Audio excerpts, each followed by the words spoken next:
தமிழக மீனவர்கள் இலங்கை கடற்படையால தொடர்ந்து சிறைபிடிச்சுக்கிட்டு வர்றாங்க. அதை பத்தி என்ன நினைக்கிறீங்கன்னு சீமானிடம் நிருபர் கேட்டதும், அவங்களுக்கு நாங்க ஒரு உயிர் கிடையாது. இத முதல்ல நீங்க ஆழமா உள்வாங்கிக்கோங்க. ஒரு ஓட்டு அவன் என்ன வச்சிருக்கதை என் நிலத்துல இருக்க வளத்துக்கும் என் வரிக்கும் தான். இத ஆழமா புரிஞ்சுக்கோங்க. எங்களை ஒரு மனித உயிராவே மதிக்க மாட்டான். நாங்க தான் சொல்லிட்டு திரியிறோம் நாங்க இந்தியர்கள்னு. அவன் எங்களை மதிக்கிறானா பாரு. குஜராத்ல ஒரு மீனவனை பாகிஸ்தான் கடற்படை ராணுவம் கைது பண்ணிருச்சு. இந்திய கடற்படை ராணுவம் விரட்டி போய் தடுத்து மீட்டு கொண்டு வருது. அப்படியே எங்களுக்கு இந்த கடற்படை ராணுவம் எங்களை கைது செய்யும் போது செய்ய மாட்டுது.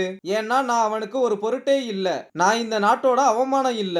என்னுடைய உயிர் போகுதுன்னா அவனுக்கு இழப்பு இல்ல. சாகுறவன் தமிழன் தானே, செத்துட்டு போகட்டும்னு விட்டுறான். ஆனா இங்க ஒரு மானங்கெட்ட கூட்டம் இவனுக்கே தான் ஓட்ட போட்டு தொலையுது. இவனுக்கே அதிகாரம் கொடுக்குது.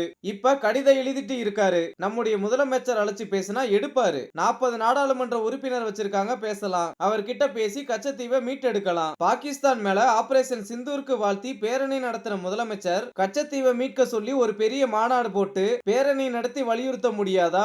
கச்சத்தீவை கொடுக்கும் போது என்ன பண்ணிட்டு இருந்தீங்க? உங்க ஆட்சி தானே, எடுத்து கொடுத்த கட்சியோட தானே கூட்டணி. எத்தனை காலத்துக்கு தான் இந்த நாடகத்தை போடுவீங்கன்னு சீமான் செக் வைக்கும் விதமாக நிருபருக்கு பதில் கூறியுள்ளார்.